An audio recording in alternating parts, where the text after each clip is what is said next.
இன்றே டவுன்லோட் செய்து உங்கள் ஃபேவரட் ஷோக்களை என்ஜாய் பண்ணுங்க. மாயா, என்ன ஆச்சு? ரொம்ப தேங்க்ஸ் சீனு. எதுக்கு தேங்க்ஸ் சொல்ற? நான் ஃபாரின்ல இருந்து இங்க வரும்போது கொஞ்ச நாள்ல திரும்ப போயிடணுங்கிற ஐடியாவோட தான் வந்தேன்.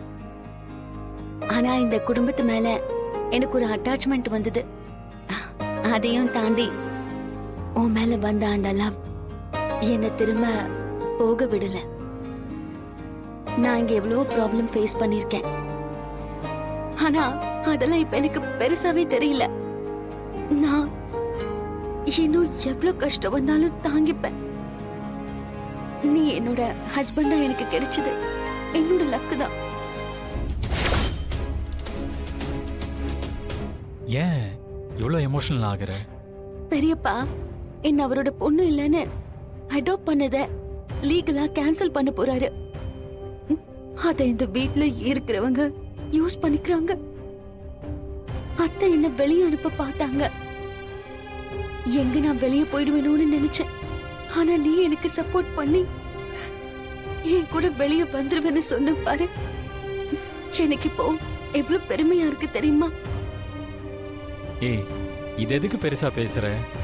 நீ எப்பயுமே என்னை விட்டு கொடுத்தது கிடையாது. நானும் இனிமே அப்படிதான் இருக்க போறேன். மாயா, நீ இல்லனா நான் இந்நேரம் குடிகாரனா மாறி இருப்பேன். கடங்காரனாயி எல்லாத்தையும் இழந்து ரோட்ல நின்று இருப்பேன். ஆனா எனக்கு அப்படியெல்லாம் எதுவும் ஆகாம என்னை காப்பாத்திருக்க. அது உனக்கு என் மேல இருந்த லவ்வால தான். இப்படி ஒரு வைஃப் கிடைச்சதுக்கு நான் தான் அதிர்ஷ்டம் பண்ணிருக்கணும். ஏய், இதுக்கு போய் ஏன் கண் கலங்குற? அப்புறம் ஒரு முக்கியமான விஷயம். என்ன? கொஞ்சம் கிட்ட வாயேன். சொல்லு. இந்த அஸ்ட்ராலஜி, நியூமராலஜி இதெல்லாம் என்னன்னு தெரியுமா? தெரியுமே. அப்ப லிப்பாலஜி பத்தி தெரியுமா? அப்படின்னா? அததான் நான் இப்ப பார்க்க போறேன். என்னடா பண்ற? அது நமக்கு எத்தனை குழந்தை பிறக்கும்னு இந்த லிப்பாலஜி பார்த்தா தெரிஞ்சிருமா?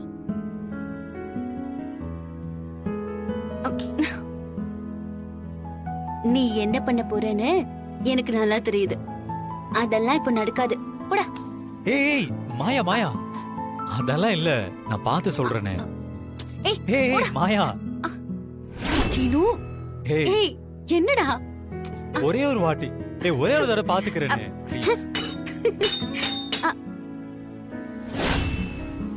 என்ன சத்தம் இது? அது காத்துல ஏதோ விழுந்திருக்கும். அந்த லிப்பாலஜி. அதெல்லாம் ஒண்ணு வேண்டாம். கடைக்கு போக டைம் ஆகுது, நீ கிளம்பு. என்ன மாயா? வேலைக்கு போனா ரொம்ப வேலைக்கு போயிடுறது, நெருங்கி வந்தா விடாம துரத்தி ரொமான்ஸ் பண்றது. வேலைக்கு கிளம்பு, போடா. ஏய், இதுக்கு மேல என்னால பொறுமையா இருக்க முடியாது அத்தை. என்ன சீனு மாமாக்கு கல்யாணம் பண்ணி வைக்க போறீங்களா இல்லையா? சாரு, நினைச்ச உடனே அப்படி பண்ண முடியுமா? அதெல்லாம் எனக்கு தெரியாது அத்தை. இதுக்கு மேலயும் நான் வெயிட் பண்ணா அந்த மாயா சீனு மாமா கூட சேர்ந்து குழந்தைய பெத்துருவா. எனக்கும் சீனு மாமாக்கும் சீக்கிரம் கல்யாணம் நடக்கணும். அதுக்கு ஏதாவது ஏற்பாடு பண்ணுங்க. ரூம்ல வந்து ஃபுல்லா வேவு பார்த்துட்டு தான் போயிருக்காளா இவ? இங்க பாரு சாரு, கொஞ்சம் பொறுமையா இரு. இதுல அவசரப்படக்கூடாது. அவசரப்பட்டு தான் எதுவுமே செய்ய முடியாம இருக்கோம் நம்ம. அண்ணி, சாருவும் எவ்வளவு நாள் தான் பொறுமையாவே இருப்பா?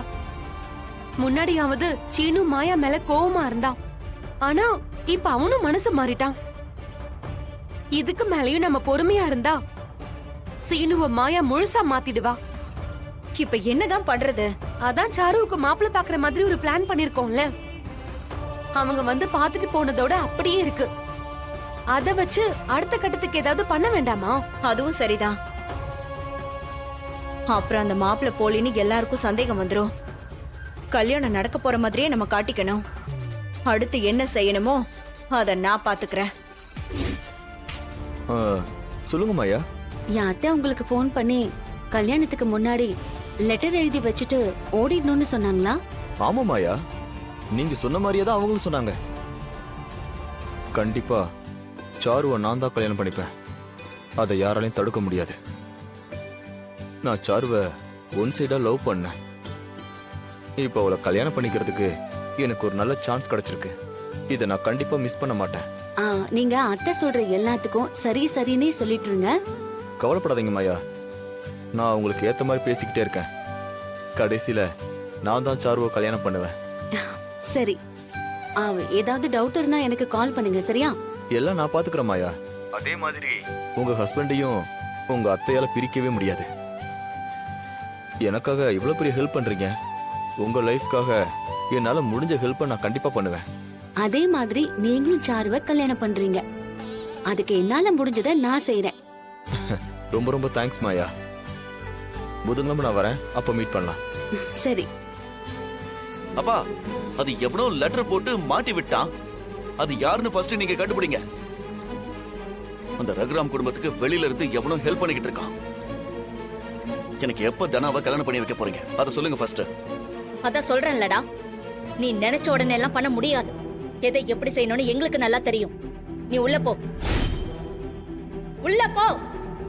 இனிமே இவங்களை நம்பி பிரயோஜனமே இல்ல.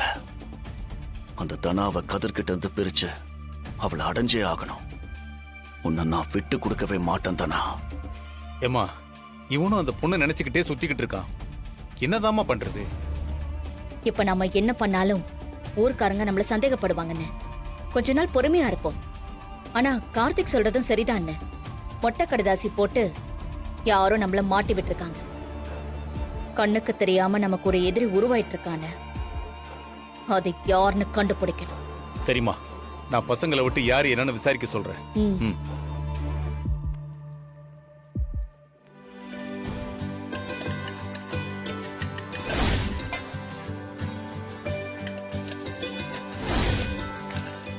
தனா, என்னதானா கிளம்பட்டுமா?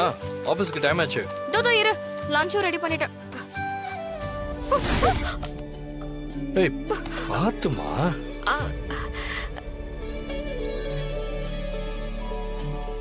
மாவா?